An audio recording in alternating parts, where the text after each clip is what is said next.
आज जो हमारा चर्चा का विषय है कि हम कठोपनिषद की वल्ली 2 के प्रथम 6 श्लोक पढ़ेंगे आज। और उस 6 श्लोक में एक अविद्या का कॉन्सेप्ट आया है, थोड़ी सी बात उसमें करेंगे।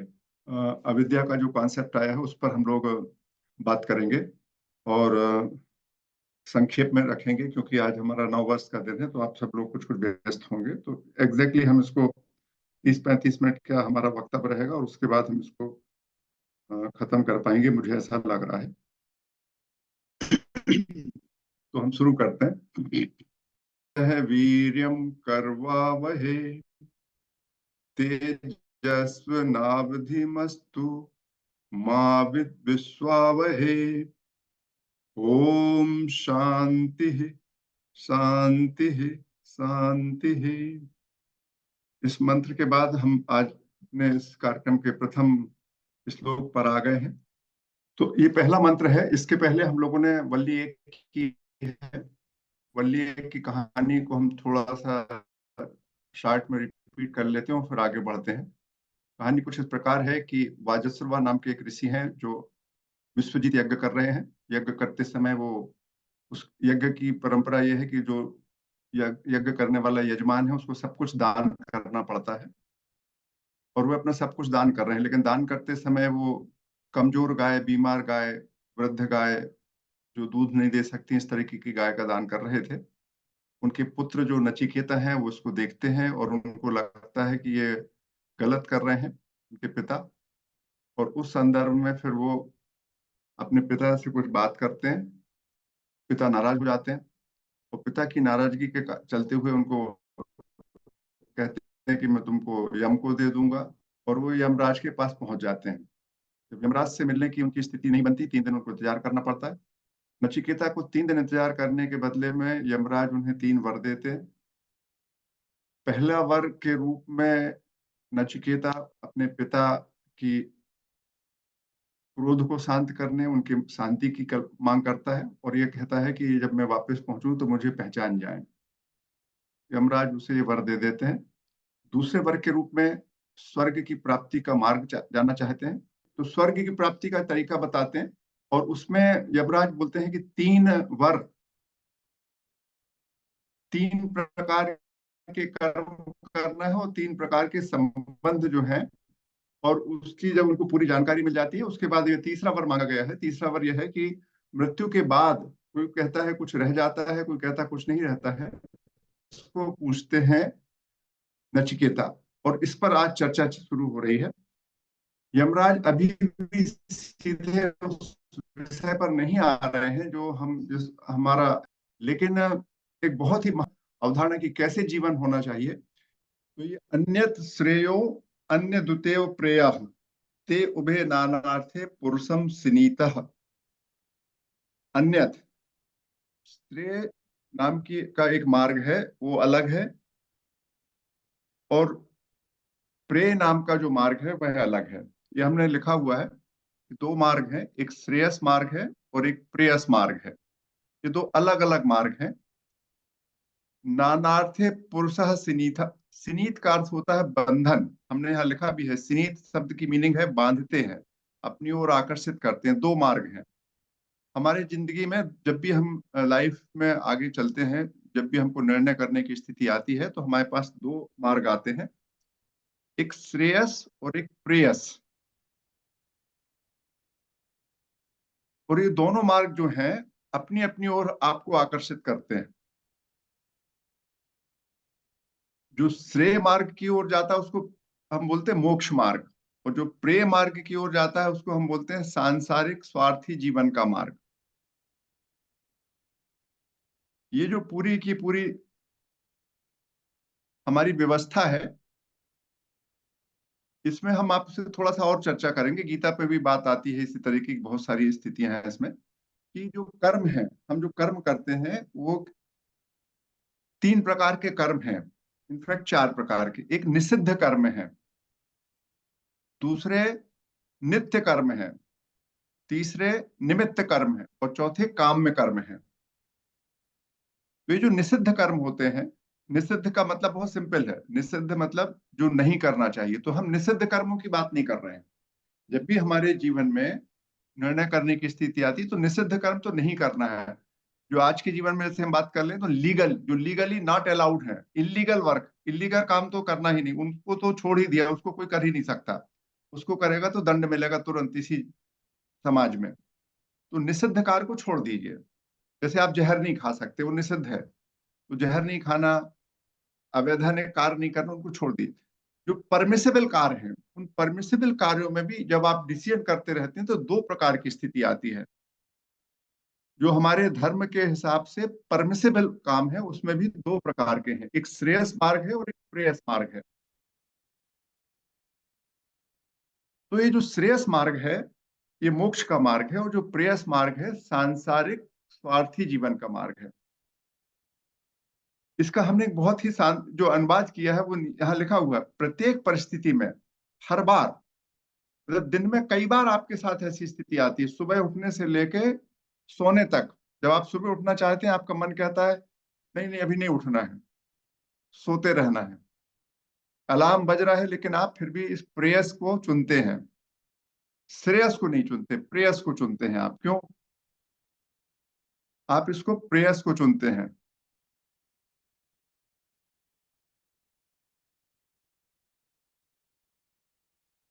आप इसको प्रेयस को चुनते हैं हमेशा, श्रेयस को नहीं चुनते। हम लोग क्यों नहीं चुनते? ये बार बार आता है जीवन में, तो कि प्रेयस या श्रेयस, ये दो चीजें हैं। हमारा जीवन हमेशा प्रेयस की ओर चलता है। प्रेयस यानी सांसारिक स्वार्थी जीवन की, मुझे क्या मिलेगा। तो प्रत्येक परिस्थिति में जब जब निर्णय की जरूरत होती है तो श्रेय और प्रेय दो अलग अलग, एक दूसरे से विपरीत संभावनाएं हमारे सामने आती हैं। दोनों हमको बहुत अच्छी लगते हैं, दोनों के कुछ न कुछ लाभ हानि है, दोनों आपकी ओर आकर्षित करती हैं, दोनों एक दूसरे आपको अपनी ओर खींच के अपने फल से बांधती हैं। अब जो समझदार व्यक्ति होता है, जो मोक्ष चाहता है, वो व्यक्ति श्रेयस मार्ग चुनता है। और जो व्यक्ति संसार में ही रहना चाहता है बार बार, वो प्रेयस का मार्ग चुनता है। ये जो श्रेयस का मार्ग है वो दीर्घकालीन समस्या के निराकरण का मार्ग है।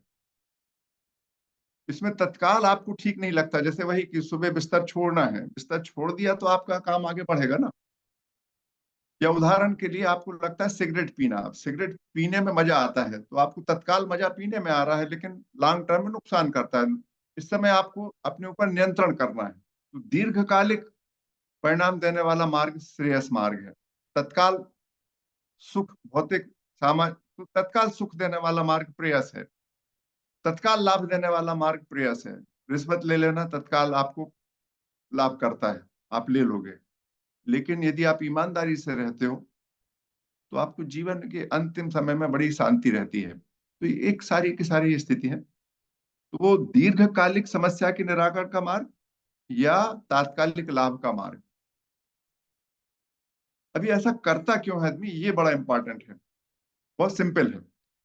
और इसमें ये माना गया है, ऐसा अंदाज है, ऐसा कहते हैं लोग, गीता में भी इस पर विवरण आया है कि लाखों हजारों लोगों में कोई एक श्रेयस मार्ग अपनाता है, कोई एक प्रेयस मार्ग। यहाँ लिखा, मनुष्याणाम सहस्रेषु कश्चित तति सिद्धये यततामपि सिद्धानाम कश्चिन कश्चिन मा वेति तत्वतः। हजारों मनुष्य में किसी कोई एक मन व्यक्ति है जो मेरी ओर आना चाहता है, और उनमें से भी कोई एकाध हमारे पास आ पाता है। ऐसे ही है। तो ये कोई हजारों व्यक्तियों में से कोई एक श्रेयस का मार्ग चुनता है, और बड़ी संख्या में लोग प्रेयस मार्ग चुनते हैं। तो ये श्रेयस और प्रेयस मार्ग क्या है, इस विषय पर थोड़ा और आगे बात करते हैं। ये ऐसा क्यों होता है, क्या हमारे पास चॉइस है? इस विषय पर आगे बात होती है। और अगला मंत्र है, अगला मंत्र क्या है, कहता है, श्रेयश्च प्रेयश्च मनुष्य मेतः तौ संपरीत विविनक्ति धीरः श्रेयो हि धीरो अभिप्रेयसो वृणीते प्रेयो मंदो योग क्षेमाद वृणीते।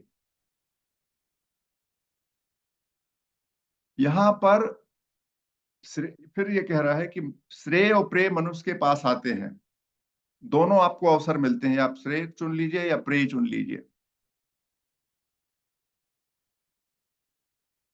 श्रेय और प्रेय में से किसी एक को चुन सकते हैं।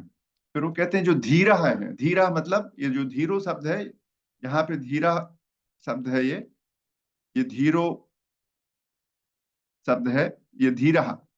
धी, इसका यदि हम उत्पत्ति देखें तो धी धन रहा। धी का मतलब होता है बुद्धि, रा का मतलब होता है आनंद। धीरा आनंद बुद्धि है, जो बुद्धि में सच को जानने की जो क्षमता है, जो आनंद बुद्धि है, वैसा व्यक्ति क्या करता है? अभी, अभी का मतलब होता है in comparison to, in comparison to प्रेयस, इन कंपेरिजन टू प्रेयस। जो ये धीर व्यक्ति है वह श्रेय को व्रणीते मतलब चुनता है। धीर व्यक्ति जो है, बुद्धिमान व्यक्ति है, ज्ञानवान व्यक्ति है, वह प्रेयस की तुलना में श्रेयस मार्ग को चुनता है। और जो मंद बुद्धि व्यक्ति है वह प्रेय मार्ग चुनता है। प्रेय मार्ग क्यों चुनता है? योग और क्षेम की दृष्टि से। आपने एलआईसी का ध्येय वाक्य सुना होगा, कोई बता सकता है एलआईसी का जो ध्येय वाक्य है? रमेश जी, कोई भी व्यक्ति आप में से कोई बोल सकता पूरा है? तो याद नहीं है सर, योग छे हम से शुरुआत करते हैं। योग क्षेमम वहाम्य हम, है ना? Sir sir. योग क्षेमम वहाम्य हम, ये है योग क्षेम्यम वहाम्यम, गीता का वाक्य है। उसमें कृष्ण कहते हैं कि यदि आप मेरी भक्ति करोगे तो हम आपके योग और क्षेम की जवाबदारी हमारी है। योग क्षेमम वहाम्यम। योग का मतलब होता है प्रयास, मिलना, है ना? कहते हैं भाई आज आपका योग नहीं बना, आज हमारा योग नहीं था और हम फेल, असफल हो गए। योग था और हमको ये चीज मिल गई। तो योग का मतलब होता है प्राप्त करना, जो नहीं है उसको प्राप्त करना। योग का एक अर्थ होता है, के बहुत से अर्थ होते हैं। यहाँ योग का मतलब है जो हमारे पास नहीं है उसको प्राप्त करना। और क्षेमाद का अर्थ होता है कि जो हमारे पास है उसकी सुरक्षा करना, जो हमारे पास है उसकी सुरक्षा करना। तो कुछ पाने और कुछ जो है उसको बचाने के लिए हम प्रेय मार्ग को चुनते हैं। और जो धीर व्यक्ति है वो श्रेय मार्ग को चुनता है। श्रेय मार्ग में क्या होता है, ये बड़ा इंटरेस्टिंग है। इससे मुझे तत्काल लाभ होने वाला है, और श्रेय मार्ग से आपकी समस्या का निराकरण होने वाला है लॉन्ग टर्म में। कभी कभी समस्या के निराकरण के लिए आपकी हानि भी हो सकती है। हमारी सीता जी ने अभी एक बड़ा इंटरेस्टिंग, सीता सीता जी हैं क्या आज? देवेश, सीता जी हैं क्या आज? जी जी सीता सर, जी, मैं हूँ। हाँ हाँ सर जी, प्रणाम, नमस्ते हाँ सर। सीता जी, जब हम लोग सेल्फ ऑब्जर्वेशन किया करते थे तो देखा था, सीता जी ने देखा कि उनके घर का बंटवारा होना था और भाई के पास और लेने की जमीन थी। उन्होंने निर्णय किया लॉन्ग टर्म पीस, भाई से संबंध अच्छे बने रहे, उन्होंने जमीन छोड़ी थी, ऐसा उन्होंने हम लोगों को बताया था। तो कभी जी कभी श्रेय मार्ग में जाने के लिए आपको तात्कालिक रूप से नुकसान हो जाता है। तो श्रेय में लाभ हानि, स्वयं की लाभ हानि नहीं दी जा सकती, यहाँ समस्या का निराकरण होता है श्रेय मार्ग से। और प्रेय मार्ग से आपको तत्काल लाभ मिलता है, आपकी सुरक्षा होती है, आपकी वृद्धि होती है, समृद्धि का मार्ग है। प्रेय मार्ग समृद्धि का मार्ग है और श्रेय मार्ग समस्या के निराकरण का मार्ग है। तो ये श्रेयश्च प्रेयश्च मनुष्य में तो संप्रीत, संप्रीत का मतलब होता है भली भांति विचार करना। और विविनक्ति का अर्थ होता है कि आप उसमें से चुने, भली भांति विचार कर चुने। और हम भली भांति विचार करके प्रेय मार्ग चुनते हैं। बुरी बात नहीं है, क्योंकि ये धर्म से अलाउड है। हमारा धर्म जो चार पुरुषार्थ हैं, ये जो श्रेय है मोक्ष का मार्ग है, प्रेय जो है अर्थ काम का मार्ग है। धर्म दोनों के साथ में है, निषिद्ध कार्य नहीं है, निषिद्ध कार्य नहीं कर रहे हैं हम। निषिद्ध कार्य से भिन्न धर्म के आधार पर मोक्ष का मार्ग या अर्थ और काम का मार्ग, ये समृद्धि का मार्ग है ये, और ये शांति का है, परम शांति का मार्ग है। अब ये यहाँ पर आगे बात कर रहे हैं आदरणीय यमराज, और यहाँ पर उसकी प्रशंसा कर रहे हैं। अभी भी ये बता रहे हैं, अब ये आपको कुछ संकेत मिलेगा यहाँ पर। संकेत क्या है? सा त्वं प्रियान प्रिय रूपश्च कामान अभिध्यायन नचिकेतात्य साक्षी नैताम शृंकाम वित्तमयीं वाप्तो यस्याम मज्जन्ति बहवो मनुष्यः। प्रियान, प्रिय लगने वाले, प्रिय रूपान, सुंदर दिखने वाले, अभिध्यायन, उनको भली भांति सोच समझकर, अत्यसराक्षी, तुमने छोड़ दिया है।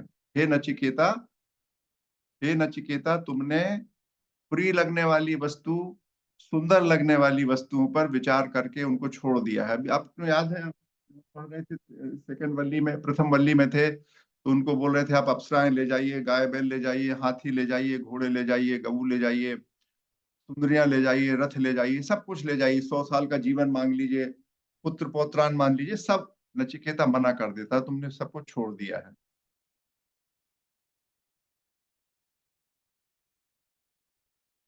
और दूसरे लोग जो हैं, उन्होंने, जो दूसरे बहुसंख्यक मनुष्य जो हैं, बहुसंख्यक मनुष्य जो हैं, वो क्या करते हैं? बहुसंख्यक मनुष्य जो हैं, वित्तीय संपत्ति की श्रृंखला में, धन संपदा में, समृद्धि के जाल में फंस जाते हैं। यदि आप ईश्वर को चाहते हैं, आप समस्याओं का निराकरण चाहते हैं, तो आपको केवल समस्या निराकरण की बात करना पड़ेगी, पूरी अपनी समृद्धि की बात नहीं हो सकती। समृद्धि इससे खत्म हो जाएगी हर बार, ऐसा नहीं है, लेकिन जब आपका निर्णय होगा, तब निर्णय के समय आपका ध्यान समृद्धि नहीं होगी, समस्या का निराकरण होगा। ये बात मैं कह रहा हूं। मोक्ष का मतलब होता है ईश्वर की प्राप्ति। तो जब समस्या नहीं होगी, तब आप मुक्त रहेंगे। यदि समस्याएं हैं तो मुक्त रह नहीं सकते हैं। ये तीसरा मंत्र था, बड़ा सिंपल है, इसमें कठिन बात नहीं है। अब ये पूछते हैं कि आखिर ऐसा होता क्यों है, कि why people are not selecting श्रेय मार्ग में क्यों नहीं जाते हैं, क्यों लोग जाते हैं प्रेयस मार्ग की ओर। तो ये हमारा अगला श्लोक है। दूर मेते विपरीते विसूचि अविद्या याचा विद्येति ज्ञाता विद्याभिप्सनम नचिकेतसम मन्ये नात्वा कामा बहवो लोलुपन्तः। ये इंटरेस्टिंग किस्म का श्लोक है कि ये जो है हमारी एक विद्या का मार्ग है, एक अविद्या का मार्ग है। यहाँ लिखा अविद्या याचा विद्येति ज्ञाता। जो ज्ञाता है वो विद्या का मार्ग लेता है, जो ना समझ है वो अविद्या का मार्ग लेता है। विद्या का मार्ग है स्व का मार्ग, स्व को जानने का मार्ग, स्वयं के लिए स्व को समझने का मार्ग, मूल तत्व के आधार पर क्या होना चाहिए उसकी बात है। और ये पदार्थ विज्ञान का मार्ग है। मुझे क्या मिलेगा, व्हाट इज, इस दुनिया में क्या होने वाला है, मेरा क्या होगा, इस शरीर का क्या होगा, इस शरीर को कैसे हम आगे बढ़ाएंगे, तो पदार्थ विज्ञान का, रिश्ते कैसे अच्छे होंगे, हमारी संपत्ति कैसे बढ़ेगी, हमारा धन कैसे बढ़ेगा, हमारे पुत्र पुत्रादि का संरक्षण कैसे होगा, ये सब अविद्या के संदर्भ में आता है। और सामाजिक रूप से क्या सही है, क्या उचित है इस समय वो करना।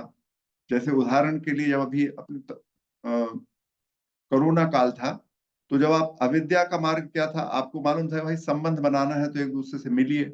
लेकिन विद्या क्या कह रही थी, नहीं नहीं, दूर, इस समय एक दूसरे से मिलने की आवश्यकता नहीं है। तो इमरजेंसी थी, इमरजेंसी में हर कोई विद्या का मार्ग अपना लेता है, सामान्य परिस्थिति में अविद्या की ओर जाता। तो ये दूरम, दूर में थे, दूरम इते, दूर, दूरम इते, दूर में थे। दूरम का मतलब होता है अत्यंत दूर। विपरीत थे, विपरीत थे, विपरीत, विरोधी, एक दूसरे से विरोधी, विसुचि, अलग अलग फल देने वाले। एक से समृद्धि बढ़ती है, एक से शांति बढ़ती है। तो आप समृद्धि का मार्ग लेना चाहते हो कि शांति का? ये शांति का मार्ग है, ये समृद्धि का मार्ग है। दोनों अलग अलग निर्णय देने वाले मार्ग हैं। इन दोनों मार्गों में से अविद्या के कारण आप इस मार्ग का चयन करते हैं, ऐसा ये कहा जा रहा है, अविद्या के कारण। मगर ये कह रहे हैं कि मैं तुम्हें विद्याभिषिप्नम नचिकेत सम्मन्य, हे नचिकेता मैं तुम्हें विद्याभिलाषी मानता हूं, क्योंकि तुमने बहुत से लोगों को जिनका लालच, जिन बहुत सी वस्तुओं का मैंने लालच दिया था, तुम्हें लुभाया था, तुमने उसको नहीं माना है। इसलिए मुझे लगता है कि तुम विद्या मार्गी हो। जो विद्या और अविद्या नाम से जानी गई हैं, वे दो अत्यंत विरुद्ध स्वभाव वाली, विपरीत फल देने वाली हैं। नचिकेता मैं तुम्हें विद्या का अभिलाषी मानता हूं, क्योंकि तुझे बहुत से भोगों ने भी नहीं लुभाया है। ये हमने, ये बड़ा महत्वपूर्ण है, हमारा 5वां श्लोक। अगला श्लोक है, अब हम थोड़ा सा आप सबसे जानना चाहेंगे, हम आप सबसे समझना चाहेंगे कि आप इस पे, आप सबकी क्या विचार हैं, क्योंकि बड़ा इंटरेस्टिंग है। ये बहुत ही सुंदर किस्म की बातचीत चल रही थी हम सबके बीच में। इसको आप कैसे देखते हैं, इस पूरी चीज को आप कैसे देखते हैं, ये हम आप सबसे सुनना चाहते हैं।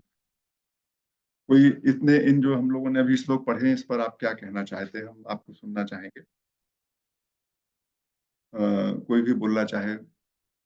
डॉक्टर वर्मा से सुनना चाहेंगे सबसे पहले, वो हमारे सबसे, फिर आलोक गोयल जी को सुनेंगे, फिर उसके बाद, या आलोक गोयल जी आप बोल लीजिए, आपने हाथ उठा लिया है। सर पहले तो आपको नमस्कार, बाकी सभी को सादर नमस्कार और नववर्ष की शुभकामनाएं। सर अभी तक जो श्लोक हुए हैं उनके बारे में मेरा प्रतिक्रिया या व्यू पॉइंट ये है कि मुझे लग रहा है कि जो जो जीवन का जो रहस्य है, जो हम सालों साल बाद समझते हैं और कई बार नहीं भी समझ पाते हैं, वो ऑलरेडी एग्जिस्ट करता है और इन ग्रंथों में उपलब्ध है। और जैसे कि आपने अभी थोड़ी सी देर में ही जिंदगी की काफी काफी पहलुओं को टच कर दिया और इतनी एक गहराई वाली कई बातें जो जो मैंने ऑब्जर्व करी और मैंने इससे सीखी और ग्रहण करी। तो मेरी प्रतिक्रिया, फर्स्ट हैंड रिएक्शन यही है सर। Thank you. ओके, धन्यवाद। डॉक्टर वर्मा कुछ कहना चाहेंगे।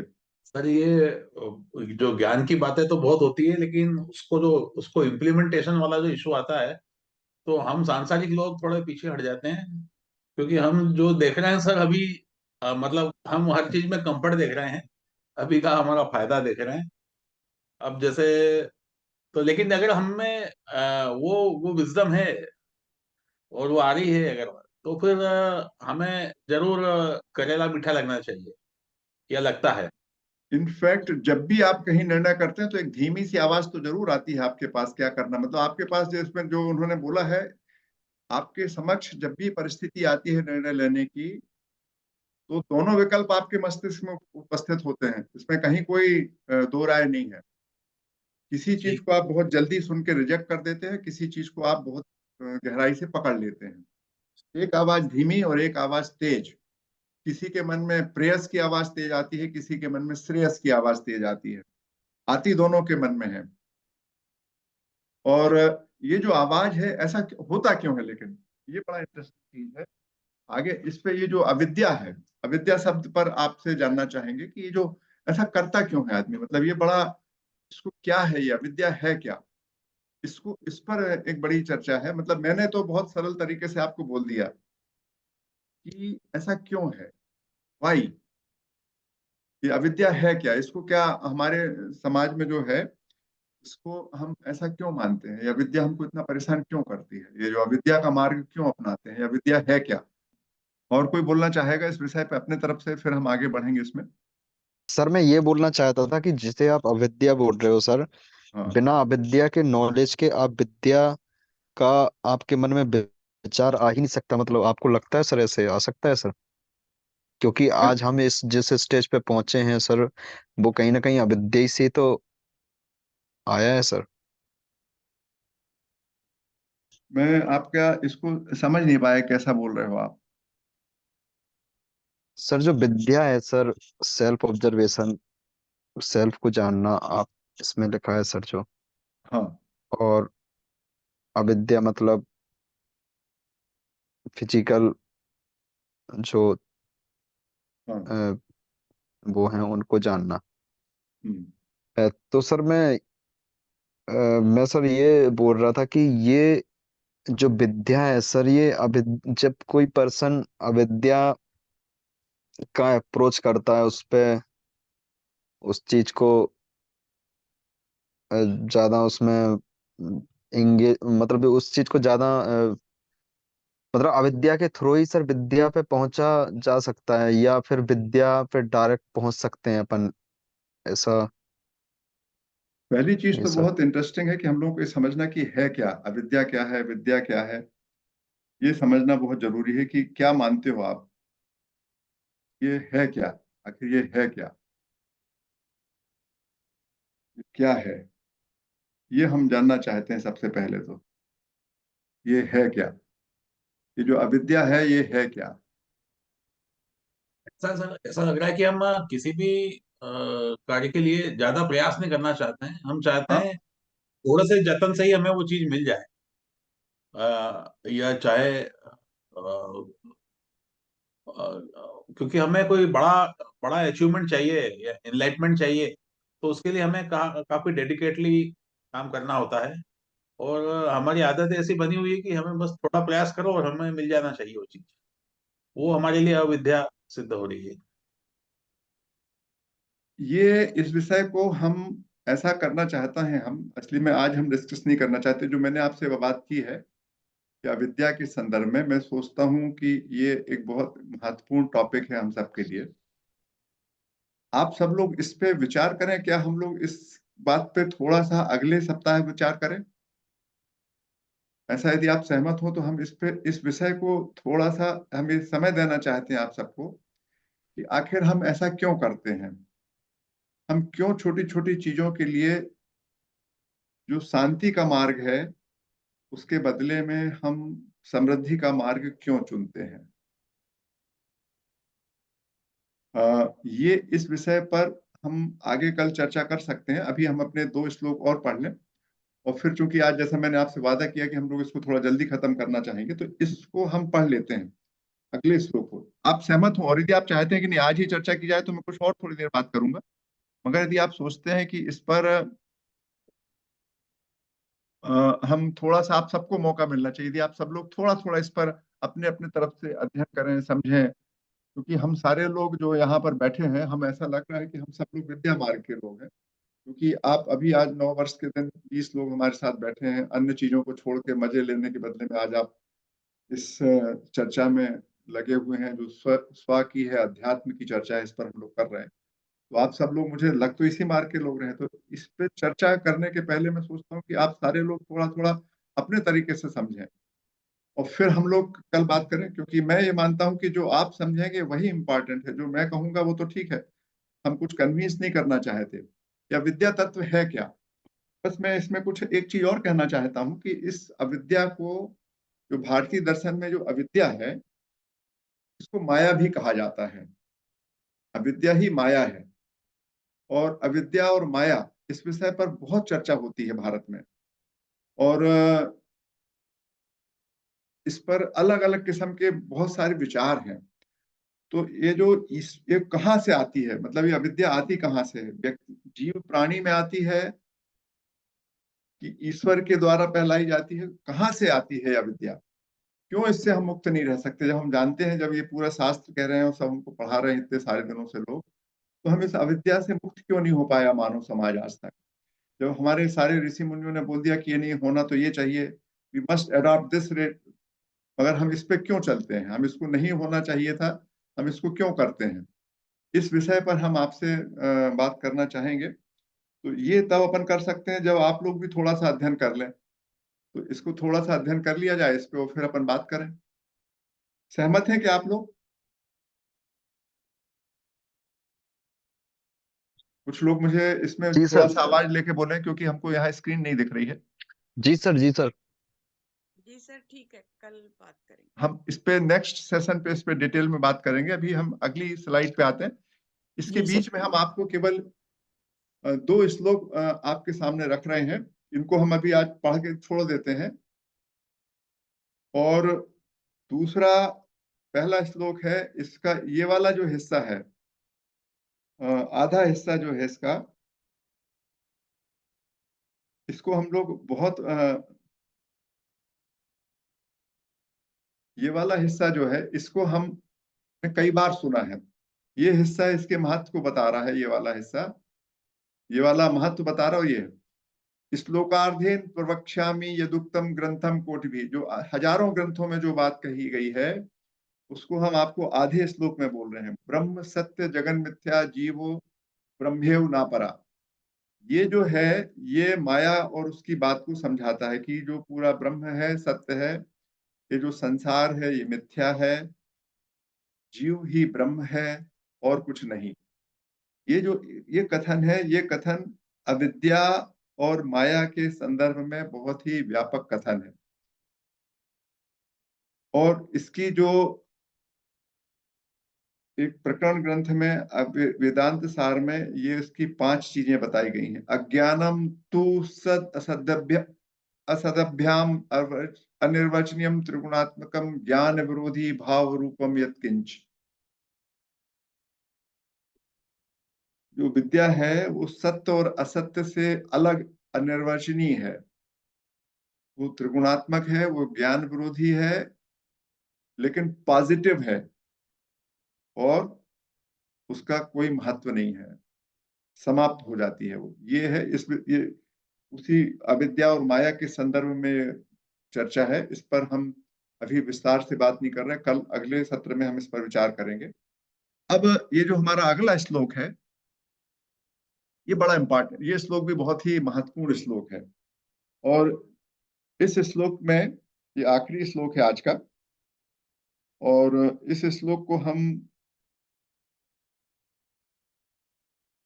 2 श्लोक और बचे हैं, ये 5वां श्लोक है। अविद्या या मंतरे वर्तमाना स्वयं धीरा पंडितम मन्यमाना चंद्रमाना पर्यंति मूढ़ा अंधे देव नियमाना यथांधा।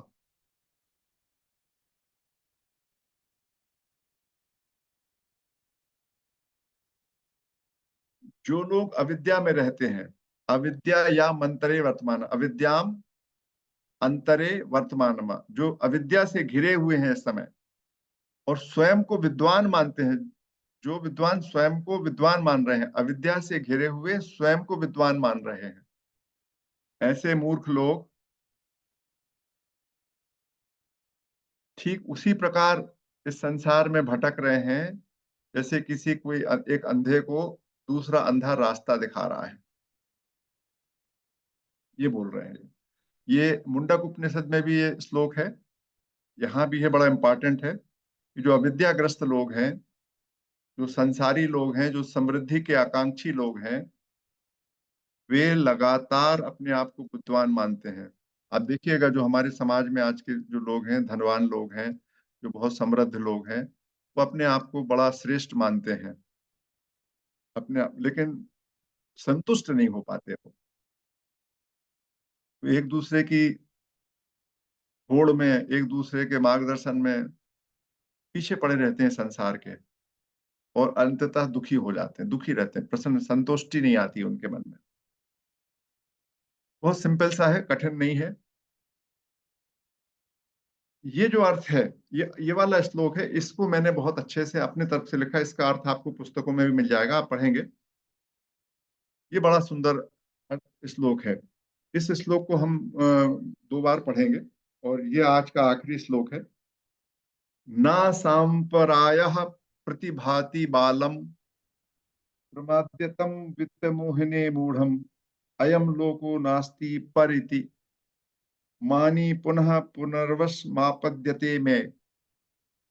ये बालम, बालम मतलब बच्चे, बच्चों के समान वित्त और धन से मोहित व्यक्ति,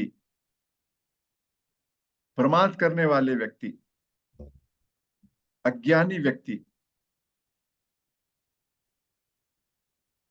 क्या सोचते हैं कि केवल यही दुनिया है, इस दुनिया के अलावा और कुछ नहीं है, सांप्राय परलोक का वैदिक मार्ग ना प्रतिभाति, नहीं सूझता, समझ में नहीं आता। वो मानते ही नहीं, वो कहते हैं केवल यही संसार है। आजकल जो हमारा सोसाइटी है वो ये मानती है that the only world is here, ये जहां हम जी रहे हैं बस केवल यही वह है। अयम लोक अस्ति ना परा, ये लिखा, अयम लोको नास्ति पर इति, अयम लोकः अस्ति ना परः, यह संसार है अन्य कोई नहीं, यह संसार है अन्य कोई नहीं, दूसरा कोई संसार ही नहीं है। मतलब कोई मानते हैं कि ये संसार है, स्वर्ग नरक जैसी कोई स्थिति नहीं है। ऐसे लोग जो ये मानते हैं कि इसके अलावा और कोई संसार नहीं है, मतलब उनका कहना है कि भौतिक जीवन के अलावा कोई दूसरा जीवन है ही नहीं। ऐसे लोग पुनः पुनः पुनः में पुनः पुनः पुनः पुनः में वसम आप्यदते, पुनः पुनः वर्षम मापद्यते में आपद्यते, जो ये मानते हैं कि इस संसार भौतिक जीवन के अलावा और कोई जीवन नहीं है, वे बार बार मेरे चक्कर में आ जाते हैं। ये इसका शाब्दिक अर्थ बहुत सिंपल है। धन संपदा के मोह से ग्रसित मूढ़ प्रमोद में डूबा रहता है, ऐसे बाल बुद्धि मनुष्य को इस जगत, ये वाला हमने जोड़ा है, ये हिस्सा ये मेरे द्वारा जोड़ा गया है, इसको छोड़ दीजिए अभी, इस जगत के अलावा कोई दूसरा जगत स्वर्ग या नर्क का बोध नहीं होता है। जो स्वर्ग और नर्क पे विश्वास नहीं करते हैं वे लोग बार बार मेरे पास में आते हैं। जो इस बात को मानते हैं वो अलग ढंग से जीते हैं। लेकिन जो आधुनिक स्थिति है इसकी, जो मैं मानता हूँ वो बड़ा इंटरेस्टिंग है। आधुनिक स्थिति क्या है? आधुनिक स्थिति ये है कि जो हमारे साथ ये जो लोग हैं, इस संसार में जो ये जो लोग हैं,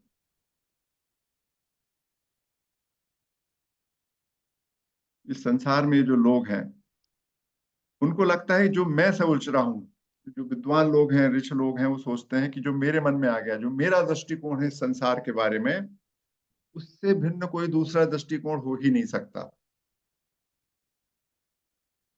और हमने आपसे कल बात की, पिछले सत्र में बात की थी, लोक्यते इति लोकः, जो आपको दिख रहा है वही लोक है ना।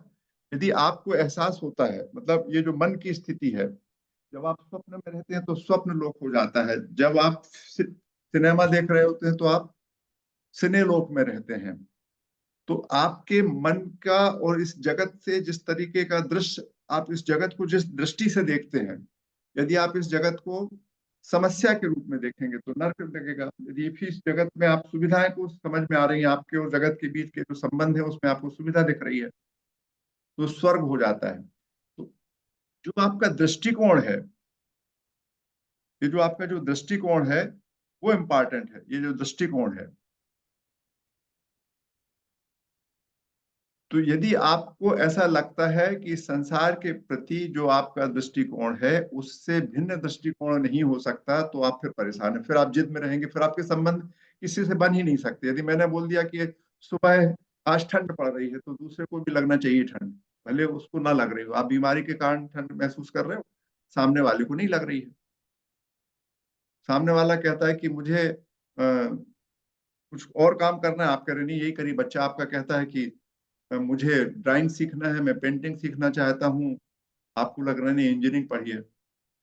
ये इस तरीके की जब स्थिति बनती है कि आपको लगता है कि जो आपने सोच लिया वही दृष्टिकोण सबसे सही दृष्टिकोण है, जो दूसरे का दृष्टिकोण है वह हीन है, वह हो भी नहीं सकता। तो ऐसे जो व्यक्ति हैं जिनको किसी दूसरे का दृष्टिकोण समझ में नहीं आता, वह व्यक्ति दुखी रहेगा, वो स्वर्ग वो शांति से नहीं रह सकता। ये इस तरीके की मेरी मीनिंग है इसमें।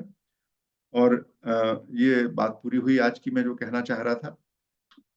आज का जो मेरा निश्चित था 6 मंत्र वो पूरे हुए और चर्चा खत्म हो गई।